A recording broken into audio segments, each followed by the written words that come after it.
Alright, so now we're going to go to the big chunk part of your test. We're going to do the factoring and the solving. So I'm going to start with problem number 14 from your review.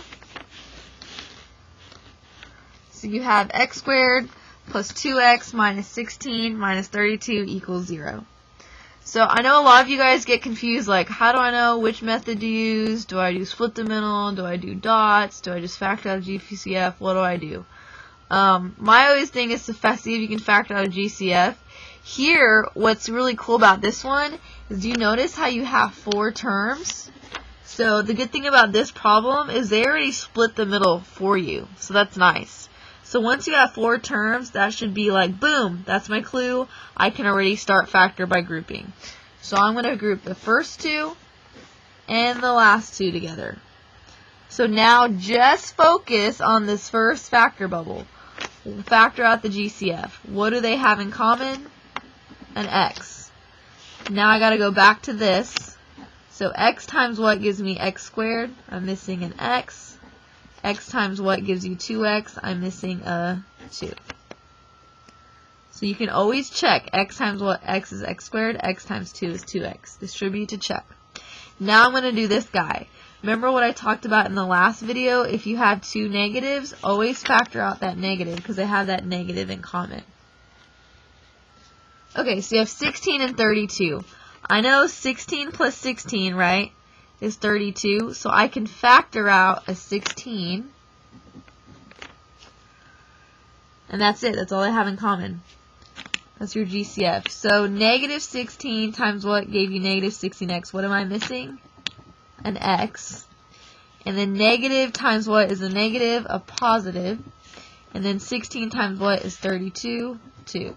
If you look, remember, check. Are these guys the same? Yes, so I'm doing it right. So this is my common term. So I have x plus 2. What is left over? X minus 16. That's in its own little factor bubble. Those are my 2 factors.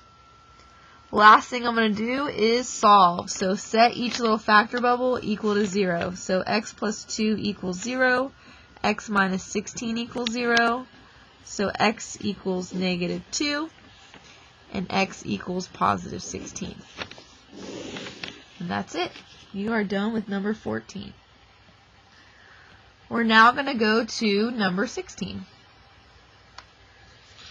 Alright, number 16. So here you have only 2 terms, right? You have only 2 terms, and this is a factor by dots. So difference of 2 squares. A lot of you are kind of like, how did you know that? Well, here's the deal. Remember, dots always has a negative in the middle, right? And you usually have something squared by a number that I can break up and also take the square root of. So like here, 16 is a perfect square. I can take the square root of 16. So that's kind of how I know this is dots. So I'm going to draw my 2 factor bubbles. Remember, one is always plus and the other is always minus. Now it doesn't matter, you could have done minus plus, but I always do plus then minus. Alright, what 2 numbers, that's the same, right? What times what will give you 81? So I know 9 will. What 2 positive numbers? And then what times what is y squared? So y. It's kind of like when you guys had x squared minus 25. This is always the example I tell my kids. The answer to this is x plus 5, x minus 5. Because x times x is x squared, and then 5 times 5 is negative 25. When you FOIL, you'll get that answer. So now, what times what will give me 16? 4, so one is positive 4, the other one is negative 4, so right there. Now to solve, you just equal both little factor bubble to 0. So 9y plus 4 equals 0, 9y minus 4 equals 0, and now we're going to do simple algebra to solve.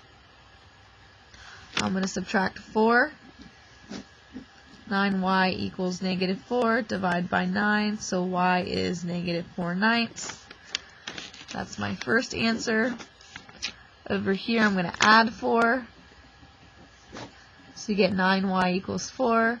Divide by 9, so y equals 4/9. There's my second answer.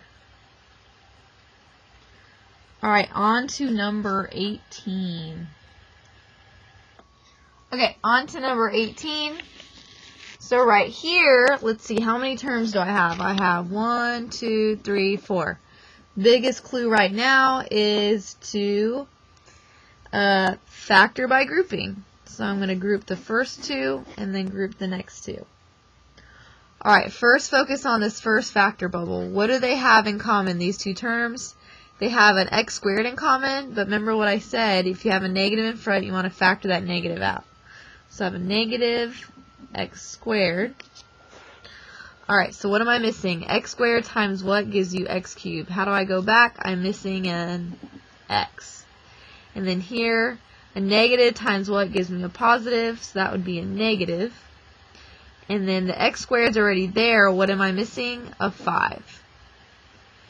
So if you're not sure, go back and distribute to see if you get that same answer. This factor bubble is done, so let's look at this guy. What do these guys have in common? They don't have an x in common, but the numbers they do. So I can pull out a 9 because 9 goes into 45. So I'm going to pull out a 9, do my little factor bubble. So 9 times what gives you 9x? Missing the x. And so it's a positive, I got to get back to a negative. So it's going to be negative. 9 times what gives me 45? 5. Still equal to 0. Do you guys see here? Same answer, so I'm doing it right. It's my little check. So now my first term is x minus 5 times whatever is left over. So this is going to be negative x squared plus 9. Now I could factor this out more so, because this is a dot. I could pull out the negative and turn it into a dots. But I'm trying to solve from here, so I'm just going to go ahead and set each factor bubble equal to 0.